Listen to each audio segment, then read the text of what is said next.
இந்த இடத்துல குதிகால் வலியா இருக்கா? காலையில தூங்கி எந்திரிக்கிறப்போ ரொம்ப நேரம் உட்காந்துட்டு எந்திரிச்சு நடக்கிறப்போ உயிரே போற மாதிரி சுளீர்னு வலிக்கிறது, கொஞ்ச தூரம் நடந்ததும் நார்மல் ஆகுதா?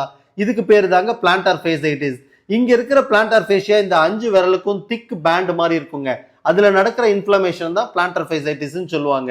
அதுக்கு என்ன பண்ணணும்னா, எந்திரிக்கிறப்போ விரல்களை நல்லா மடக்கி மடக்கி நீட்டுங்க. கால் பாதத்தை நல்லா மேல கீழே மூவ் பண்ணுங்க. காலை மடக்கி வச்சுட்டு நல்லா பாதத்தை மேல தூக்கி விடுங்க. அப்படியே எந்திரிச்சு உக்காந்துட்டு வலி இருக்கிற கால் பாதத்தை இது மாதிரி போட்டுட்டு 5 விரல்களையும் பாதத்தையும் நல்லா மேல தூக்கி தூக்கி விடுங்க. ரிலாக்ஸ் ஆகட்டும். அப்படியே கால் 2த்தையும் நீட்டிட்டு பாதத்தை மேல கீழே பண்ணுங்க. எவ்வளவு ரெப்படேஷன்னா, உங்களுக்கு வலி குறையிறது எவ்வளவு தூரம் பண்ணா ரெப்படேஷன் குறையுதோ அந்த அளவு ரெப்படேஷன் பண்ணுங்க. 50 கூட பண்ணலாங்க, தப்பு. எப்பெல்லாம் ஒரு அரை மணி நேரம் உட்காடுறீங்களோ அப்ப காலை கொஞ்சம் முன்னாடி நீட்டி வச்சுட்டு விரல்களை நல்லா தூக்கி விடுங்க. அப்புறம் பாதத்தை நல்லா தூக்கி விடுங்க. காலை பின்னாடி மடக்கி வச்சுட்டு குதிகாலை தூக்கி விடுங்க. காலை நீட்டிட்டு விரல்களை மடக்கி விடுங்க. பாதத்தை மேல கீழே மூவ் பண்ணுங்க. இதையும் ஒரு 20-30 தடவை பண்ணிட்டு எந்திரிச்சு நடங்க. வலி இல்லாம வாழ முடியும். Just for the information, doctor Ram physio.